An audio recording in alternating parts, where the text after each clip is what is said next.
प्राचीन काल की बात है। नदी किनारे रामगढ़ नामक एक सुंदर गांव बसा हुआ था। उसी गांव में माधव नाम का एक ईमानदार और मेहनती लकड़हारा रहता था।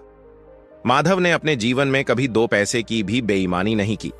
मेहनत करके जो भी रूखा सूखा मिलता उसे ही ईश्वर का आशीर्वाद मानकर स्वीकार कर लेता। माधव के दिन की शुरुआत सूरज उगने के साथ ही हो जाती थी। कंधे पर कुल्हाड़ी रखकर वह घने जंगल की ओर निकल पड़ता, जहां घंटों मेहनत करके वह सूखी लकड़ियां काटता। शाम होते होते वह लकड़ियों के भारी भरकम गट्ठर को अपनी पीठ पर लादकर राजा के महल तक पहुंचाता। राजमहल में रसोइयों और अंगीठियों के लिए अच्छी लकड़ियां उपलब्ध कराना यही उसका काम था। महल से जो थोड़ा बहुत धन उसे मिलता, उसी से वह अपने और अपने नन्हे बेटे भोला का पेट पालता था। भोला ही माधव की पूरी दुनिया था, क्योंकि 3 वर्ष पहले एक बीमारी के कारण उसकी पत्नी का देहांत हो गया था। एक दिन हमेशा की तरह माधव जंगल की ओर जा रहा था। मौसम सुहावना था और पेड़ों की हल्की सरसराहट मानो उसका स्वागत कर रही थी। लेकिन चलते चलते अचानक उसका पैर एक पत्थर से टकरा गया। तेज दर्द से उसके मुंह से तत्काल एक चीख निकल गई। कुछ क्षणों के लिए वह रुका। दर्द सहा, पर फिर भी उसने हिम्मत नहीं हारी। माधव की फितरत ही कुछ ऐसी थी, दर्द सहकर भी दूसरों का सोचने वाला दिल। उसने पत्थर को देखा तो उसके मन में विचार आया, अगर मुझे इस पत्थर से ठोकर लग सकती है तो कोई और राहगीर भी गिर सकता है। क्यों ना इसे रास्ते से हटा दूं? मानवता का यही गुण उसे सभी से अलग बनाता था। वह झुककर पत्थर को हटाने लगा, लेकिन जैसे ही पत्थर एक ओर खिसका, उसके नीचे से अचानक एक काले रंग का जहरीला सांप फुर्ती से बाहर निकला। इससे पहले कि माधव कुछ समझ पाता, सांप ने बिजली सी तेजी से उसे डस लिया। विष इतना प्रबल था कि बेचारे माधव के मुंह से पानी तक मांगने की शक्ति न रही। वह वहीं धरती पर गिर पड़ा और उसकी सांसें हमेशा के लिए थम गईं। माधव की पत्नी तो पहले ही संसार छोड़ चुकी थी और अब उसका छोटा सा बेटा भोला पूरी तरह अकेला हो गया। न किसी का सहारा, न कोई अपना। दिन हो या रात, उसकी आंखों के आंसू थमने का नाम ही नहीं लेते थे। वह मासूम बार बार अपने पिता को आवाज देता, मगर उसे संभालने वाला कोई नहीं था। गांव के लोग भी अपनी अपनी परेशानियों में उलझे रहते। ऐसे में उस बच्चे की ओर दया से देखने वाला भी मुश्किल से मिलता। लेकिन कहते हैं कि जब इंसान का कोई नहीं होता, तब ईश्वर उसका साथ देते हैं। ठीक ऐसा ही हुआ। माधव की मौत की खबर जैसे ही राजा तक पहुंची, उसके दिल में उस अनाथ बच्चे भोला के लिए करुणा उमड़ पड़ी। उसने तुरंत एक भरोसेमंद बढ़ई को अपने दरबार में बुलाया और आदेश दिया, तुम उस बच्चे भोला को अपने पास रखो और उसकी पूरी देखभाल करो। उसके भोजन, कपड़े, शिक्षा दीक्षा का जो भी खर्च आएगा, वह सारा खर्चा मैं तुम्हें दूंगा। राजा के इन शब्दों को सुनकर वह बढ़ई राजा के प्रति कृतज्ञ हो गया। क्योंकि उसकी अपनी कोई संतान नहीं थी, इसलिए वह मन ही मन खुश भी था कि अब उसके घर में भी एक नन्ही हंसी गूंजेगी। उसने पूरे मन से भोला को अपने बेटे की तरह पालना शुरू कर दिया। बढ़ई और उसकी पत्नी भोला को बहुत प्यार करते थे। समय के साथ भोला 10 वर्ष का हो गया। धीरे धीरे बढ़ई ने भोला को लकड़ी से सुंदर सुंदर वस्तुएं बनाने की कला सिखानी शुरू की, जैसे लकड़ियों के सामने पर नक्काशी करना, उनसे रंग बिरंगे खिलौने और छोटे छोटे बर्तन बनाना। वह बढ़ई हर चीज पर इतनी बारीक नक्काशी करता कि देखने वाला दंग रह जाए। उसके हाथों की बारीकी मानो किसी कलाकार की चाहत को आकार देती हो। छोटा सा भोला भी इस कला को सीखते सीखते अपने नए पिता के बेहद करीब हो गया। अब वह बढ़ई को ही अपना सच्चा पिता समझने लगा था और दोनों के बीच एक गहरा आत्मीय रिश्ता बन चुका था। बढ़ई के पड़ोस में एक कुम्हार रहता था, जिसकी एक प्यारी और सुंदर पुत्री थी। उसका नाम गौरी था। भोला और गौरी लगभग एक ही उम्र के थे, इसलिए दोनों साथ हंसते खेलते और एक दूसरे के साथ ही दिन भर मस्ती करते। धीरे धीरे उनकी दोस्ती इतनी गहरी हो गई कि दोनों के कदम भी बिना एक दूसरे के आगे नहीं बढ़ते थे। एक दिन की बात है। गौरी अपने घर के लिए पानी भरने के उद्देश्य से कुएं पर गई। गर्मी का दिन था और सूरज सिर के ऊपर चमक रहा था। जैसे ही उसने रस्सी का घड़ा कुएं में डाला, तभी उसके हाथ से रस्सी फिसल गई और छपाक की आवाज के साथ कुएं में जा गिरी। रस्सी को डूबता देख गौरी घबरा गई और वहीं खड़े खड़े जोर जोर से रोने लगी। उसे डर था कि घर पहुंचने पर उसकी मां से उसे डांट पड़ेगी या शायद मार भी पड़े। इतने में संयोगवश भोला उधर से गुजर रहा था। उसने देखा कि गौरी रोए जा रही है। वह तुरंत उसके पास पहुंचा और बोला, तुम रो क्यों रही हो गौरी? गौरी ने रोते रोते अपने आंसू पोंछे और बोली, मेरी रस्सी कुएं में गिर गई है, अब मेरी मां मुझे बहुत मारेगी।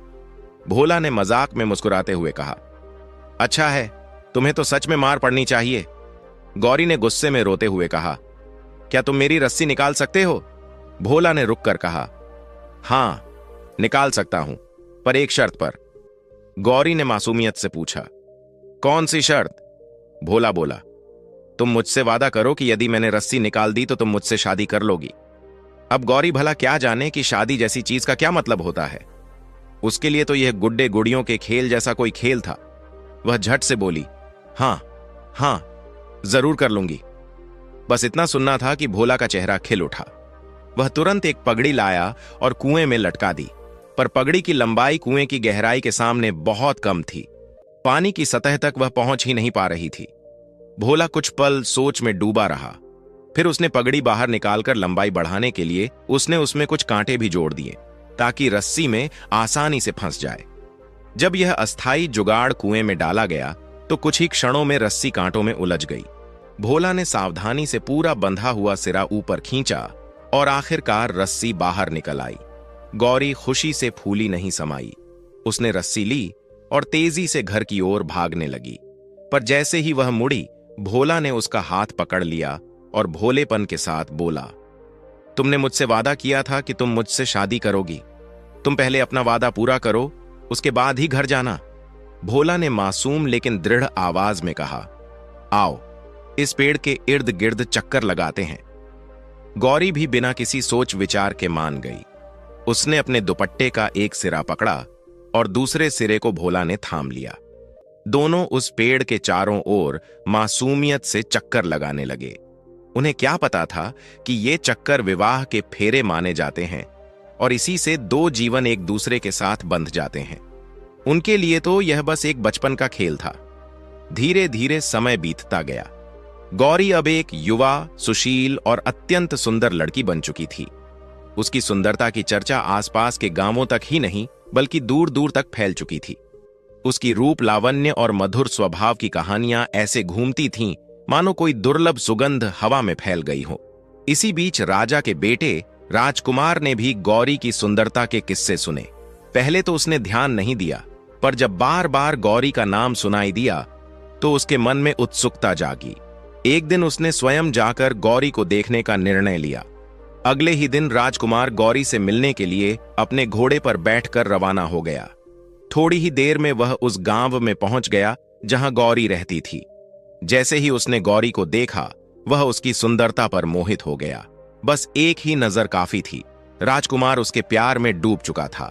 महल लौटते ही उसने अपने पिता के सामने हठपूर्वक कहा, पिताजी, मैं शादी करूंगा तो बस गौरी से ही करूंगा। राजा यह सुनकर परेशानी में पड़ गया। उसे यह बात बिल्कुल पसंद नहीं आई कि उसका बेटा एक गरीब कुम्हार की बेटी को अपनी रानी बनाए। वह किसी भी हाल में यह विवाह नहीं होने देना चाहता था, पर राजकुमार की जिद दिन ब दिन बढ़ती गई। उसने खाना पीना छोड़ दिया, दरबार में जाना छोड़ दिया, यहां तक कि किसी से बात तक नहीं करता था। उसके इस व्यवहार से राजा चिंतित हो उठा। उसने मंत्रियों से सलाह ली। सभी मंत्री बोले कि राजकुमार की इच्छा पूरी करनी चाहिए, वरना राज्य के भविष्य पर विपरीत असर पड़ सकता है। काफी सोच विचार के बाद राजा ने अंततः अपने बेटे की शादी गौरी से कराने का फैसला कर लिया और यह शुभ संदेश कुम्हार के घर भेज दिया। गौरी के पिता ने जैसे ही यह समाचार सुना, उसकी खुशी का कोई ठिकाना नहीं रहा। उसे लगा कि ईश्वर ने उसकी किस्मत ही बदल दी है। गौरी अब एक सुशील और परिपक्व युवती बन चुकी थी। उसने भी चुपचाप इस प्रस्ताव के लिए स्वीकृति दे दी। लेकिन इस विवाह के निर्णय से अगर कोई सबसे ज्यादा टूट गया था तो वह था भोला। भोला गौरी से प्रेम करने लगा था। वह अकेला बैठकर आंसू बहाता रहता। उसका दिल मानो किसी ने जकड़ लिया हो। उसे अपने बचपन के वादे की याद आती, उस पेड़ के नीचे लिए गए फेरों की याद आती, और वह भीतर ही भीतर बिखरता जा रहा था। उधर शादी की तैयारी दोनों तरफ से जोरों पर होने लगी। कुम्हार का घर खुशियों से झूम उठा। पूरे गांव में उत्साह था। हर ओर बधाइयां दी जा रही थीं, पर साथ ही लोगों में ईर्ष्या भी थी।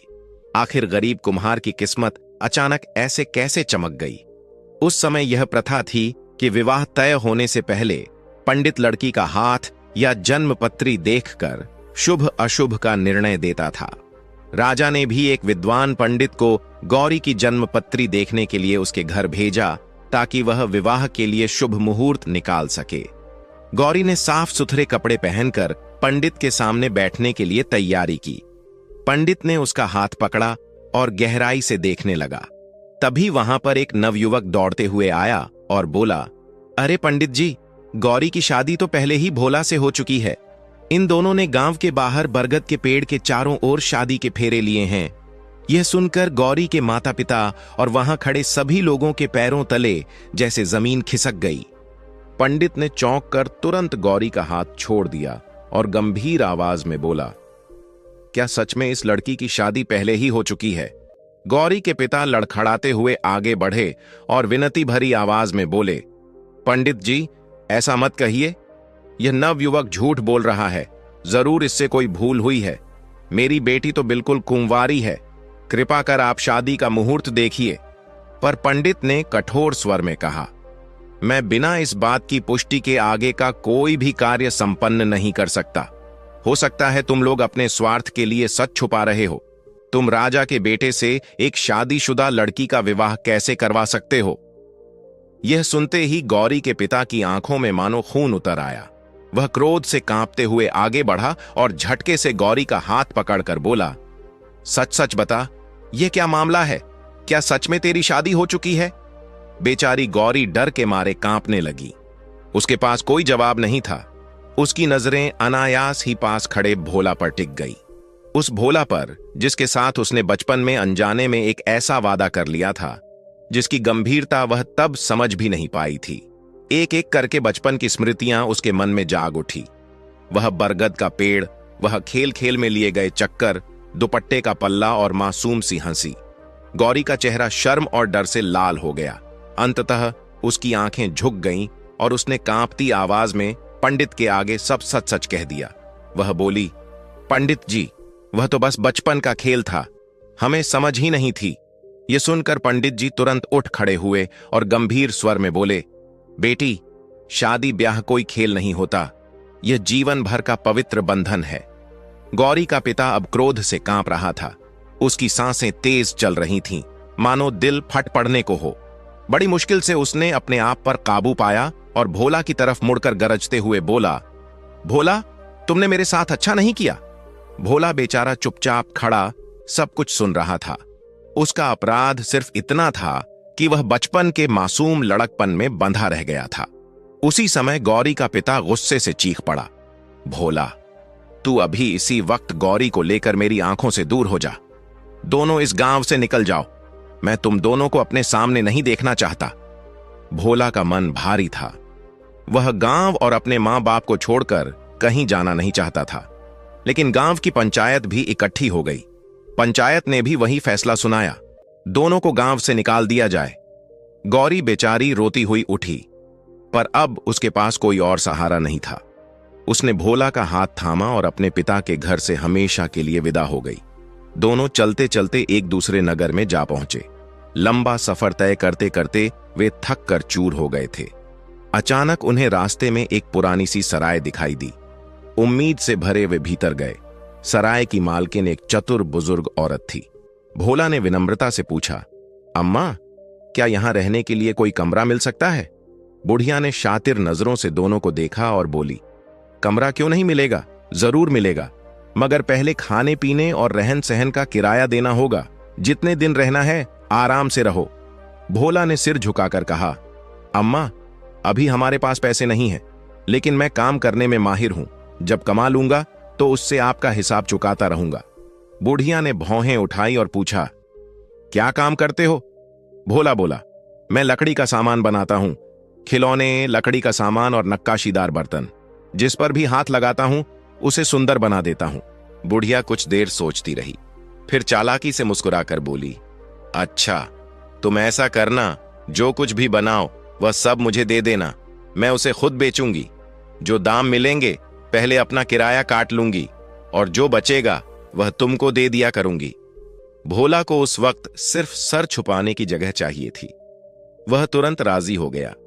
बुढ़िया ने उन्हें एक छोटी सी कोठरी दे दी। अब दोनों पति पत्नी वहीं रहने लगे। भोला ने अपना काम शुरू कर दिया। वह रोज मेहनत से लकड़ी के बेहतरीन सामान बनाता, बारीक नक्काशी करता और बुढ़िया को सौंप देता। बुढ़िया उन चीजों को बाजार में बेच आती और पूरा पैसा खुद रख लेती। जब भी भोला पूछता, अम्मा मेरा सामान कितने में बिका, बुढ़िया हमेशा वही जवाब देती, जो मिला वह तो तुम्हारे हिसाब में पूरा हो गया। भोला यह सब सुनकर भीतर ही भीतर खामोश हो जाता था। रोज वही तंगाली, वही संघर्ष और ऊपर से गौरी की चिंता उसके मन पर बोझ की तरह बैठ जाती। एक दिन शाम को जब दोनों अपने छोटे से घर के बाहर बुझती रोशनी में बैठकर दिन भर की थकान उतार रहे थे, गौरी धीरे से बोली, भोला, हमारे बदन पर जो कपड़े हैं वह भी अब फटकर चिथड़ों जैसे हो चुके हैं। रात दिन मेहनत करने के बाद भी हमारे हाथ में एक पैसा ढंग से नहीं टिकता। ऐसे में कपड़े खरीदें या घर चलाएं। अगर यही हाल रहा तो हमारा गुजारा बेहद कठिन हो जाएगा। क्यों ना हम किसी दूसरे गांव चलकर अपनी किस्मत आजमाएं, शायद वहां हालात कुछ बेहतर हो जाएं। गौरी की बातों में दर्द भी था और भविष्य की चिंता भी। भोला काफी देर तक चुप रहा। फिर दोनों ने उस रात देर तक बात की, सोचा विचारा और आखिरकार यह तय कर लिया कि शायद सचमुच नए गांव में जाने से कुछ परिवर्तन आ सके। लेकिन जब बुढ़िया को उनके जाने की तैयारी का पता चला तो वह बुरी तरह घबरा गई। उसके लिए भोला और गौरी आमदनी का एक छोटा सा सहारा बन चुके थे। अगर वे चले जाते तो उसकी यह सहूलियत भी हाथ से निकल जाती। बुढ़िया ने अकेले में गौरी को बुलाया और बड़ी बनावटी दया भरी आवाज में बोली, बेटी, लकड़ी के इस काम की कीमत तो हर गांव नगर में यही मिलेगी। कहीं जाओगे यही दाम मिलेंगे। अगर ज्यादा कमाई की ख्वाहिश है तो अपने भोला से कहना कि इस बार साधारण लकड़ी छोड़कर जंगल से चंदन की लकड़ी लाए। उस लकड़ी से बना सामान महंगे दामों पर बिकता है। मेहनत वही, लेकिन फायदा कई गुना। गौरी ने यह बात भोला को बताई। दोनों ने फिर देर तक सलाह मशवरा किया। सोचते सोचते रात बीत गई। बात बनती दिखाई दी। दूसरे नगर जाने में सफर की थकान, खर्च और अनिश्चितता, और अगर वहां भी यही दाम मिले तो पूरा जोखिम बेकार हो जाता। आखिरकार वे इस नतीजे पर पहुंचे कि दूसरे नगर जाना बेकार है। इससे तो बेहतर है कि हम यहीं रहकर चंदन की लकड़ी से सामान बनाएं। अगर किस्मत ने साथ दिया तो यही काम हमारी तकदीर बदल सकता है। भोला ने कुछ दिन बाद बुढ़िया से पूछा, अम्मा, ये चंदन की लकड़ी आखिर मिलती कहां से है? बुढ़िया ने उंगलियों से पश्चिम दिशा की ओर इशारा करते हुए कहा, इस नगर के पश्चिम में एक बहुत घना जंगल है। उसी में चंदन के पेड़ लगे हैं। अगर लकड़ी चाहिए तो वहीं जाना पड़ेगा। भोला ने दृढ़ निश्चय से कहा, ठीक है, मैं कल ही उस जंगल की ओर रवाना हो जाऊंगा। मेरी गैर हाजिरी में आप कृपया मेरी पत्नी का ध्यान रखिएगा। अगली ही सुबह भोला सूरज निकलने से पहले उठ गया। हाथ में अपनी तेज कुल्हाड़ी, कंधे पर छोटा सा झोला और दिल में अपनी गौरी का प्यार लिए वह जंगल की ओर चल पड़ा। जंगल का बाहरी हिस्सा बेहद मनमोहक था। हरे भरे पेड़, चहचहाते पक्षी और जमीन पर फैली सूरज की सुनहरी किरणें। पर जैसे जैसे भोला अंदर बढ़ता गया, जंगल धीरे धीरे घना और रहस्यमय होता गया। पेड़ों की ऊंचाई सूरज की रोशनी को रोक रही थी। चारों ओर अजीब सी सरसराहट, अनजान आवाजें और हवा में पेड़ों की हल्की सी खुशबू फैली थी। भोला कुल्हाड़ी कंधे पर टांगे लगातार चलता रहा। चलते चलते वह जंगल के काफी अंदर तक पहुंच गया। कई घंटों से वह घने जंगल में भटक रहा था, परंतु उसे ऐसा लग रहा था जैसे यह जंगल कभी खत्म ही नहीं होगा। भोला का हृदय तेजी से धड़क रहा था, लेकिन फिर भी वह हिम्मत बटोरकर आगे बढ़ता चला गया। चलते चलते उसे अचानक दूर पर पानी की चमक दिखाई दी। जब वह पास पहुंचा तो देखा एक शांत विस्तृत जौहड़ उसके सामने था। उसके चारों ओर विशाल पेड़ों का घना झुंड खड़ा था, मानो सदियों से उस स्थान की रक्षा कर रहा हो। भोला एक क्षण रुककर सोचने लगा, हे भगवान, इस बुढ़िया ने तो बिना कुछ सोचे समझे मुझे कितनी बड़ी मुसीबत में डाल दिया। मैं यहां तक आ तो गया, पर वापस कैसे जाऊंगा? उसके मन में अजीब सी घबराहट फैल गई। उसी समय उसकी नजर एक पेड़ के नीचे बैठे एक साधु पर पड़ी। साधु अत्यंत शांत मुद्रा में आंखें बंद किए ध्यान मग्न था और उसके चारों ओर मानो एक दिव्य प्रकाश फैल रहा हो। भोला ने तुरंत विनम्रता से उनको सादर प्रणाम किया। साधु ने धीरे से आंखें खोलीं और बेहद स्नेह से पूछा, बेटा, तू इस वीरान और खतरनाक जंगल में अकेला कैसे आ गया? भोला ने आदरपूर्वक कहा, बाबा, मुझे चंदन की लकड़ी की आवश्यकता है। घर की परिस्थितियां ऐसी हैं कि मुझे यह काम करना ही पड़ेगा। साधु ने गंभीर स्वर में कहा, चंदन का जंगल यहां से बहुत दूर है मेरे बच्चे, वहां जाना आसान नहीं। वहां जंगली जानवरों का कब्जा है। अगर वास्तव में तेरे दिल में साहस है तो अपने दाएं हाथ की तरफ सीधा बढ़ता चला जा। साधु की बात सुनकर भोला के पैर जैसे थम गए। वह सोचने लगा, इतना सफर तो कर ही लिया है, अब और आगे जाना होगा। खाली हाथ लौटना तो बिल्कुल भी ठीक नहीं। आखिरकार उसने हिम्मत जुटाई और साधु द्वारा बताई दिशा में चल पड़ा। काफी देर तक चलते हुए, भूख प्यास सहते हुए कई पहाड़ियों और घाटियों को पार किया। हवा में चंदन की हल्की खुशबू आने लगी और उसे समझ आ गया कि वह सही रास्ते पर है। कई घंटों की कठिन यात्रा के बाद अंततः वह चंदन के जंगल तक पहुंच गया। ऊंचे ऊंचे पेड़ों से फैली खुशबू जैसे उसके मन में नई ऊर्जा भर रही थी। उसने अपनी कुल्हाड़ी निकाली और चंदन की चुनिंदा लकड़ियां काटनी शुरू कर दी। फिर उसने घास फूस इकट्ठा करके एक बड़ा सा गट्ठर बनाया। उसे मजबूती से रस्सी से बांधा और बहुत कठिनाई से अपने कंधे पर उठा लिया। अकेला आदमी इतना भारी बोझ कब तक उठाए रखता। थोड़ी दूर चलता, फिर लकड़ियों का गट्ठर नीचे रखकर सांसें संभालता, फिर उठाता और आगे बढ़ता। इस तरह लगातार संघर्ष करते हुए उसने आधे से ज्यादा जंगल पार कर लिया। भोला काफी थक चुका था, इसलिए एक शांत झील के किनारे बैठकर आराम करने लगा। उसने लकड़ियों का बोझ जमीन पर रखा ही था कि अचानक जंगल के अंदर से एक तेज, दिल दहला देने वाली चीख सुनाई दी। किसी महिला की चीख। भोला चौकन्ना हो गया। उसने बिना देर किए लकड़ियों का गट्ठर वहीं छोड़ दिया, कुल्हाड़ी हाथ में उठाई और तेजी से उसी दिशा की ओर दौड़ पड़ा।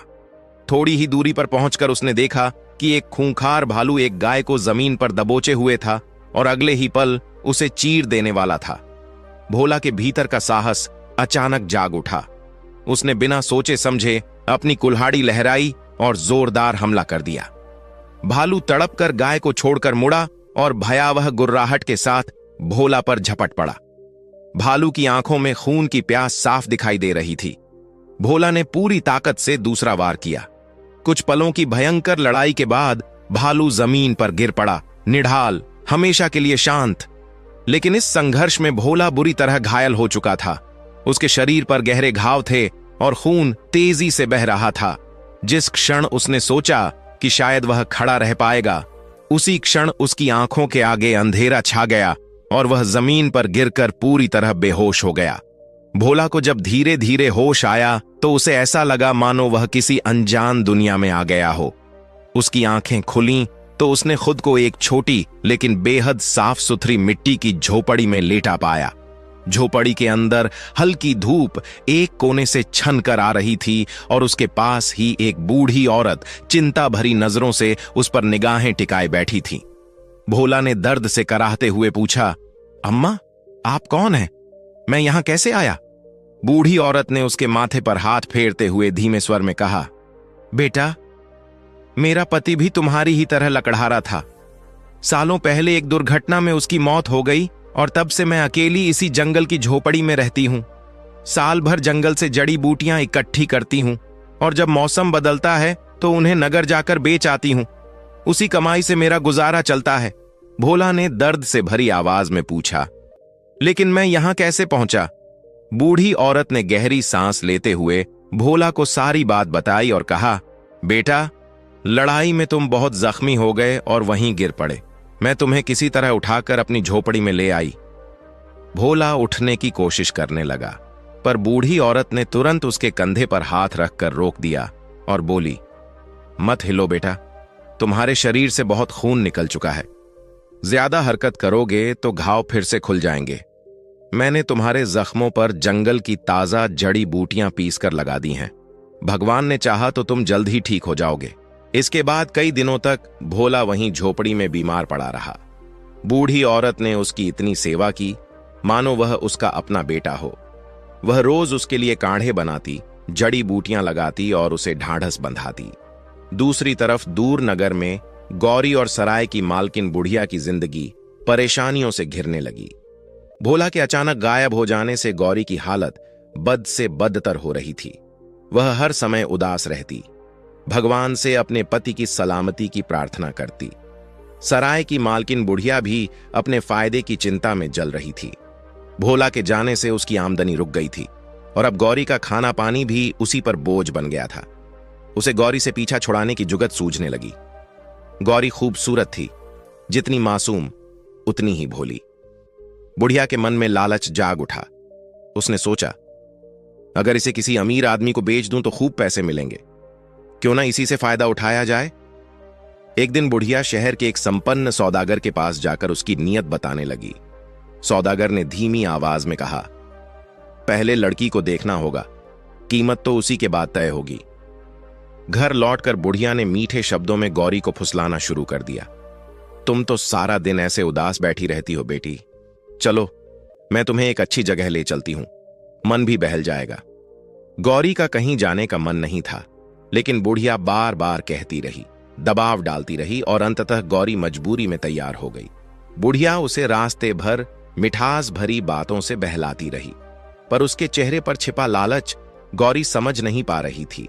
दोनों सौदागर के घर पहुंचे। बुढ़िया ने गौरी को भीतर सौदागर की पत्नी के पास बैठा दिया और खुद चोरी छिपे बाहर आकर सौदागर से मिलने लगी।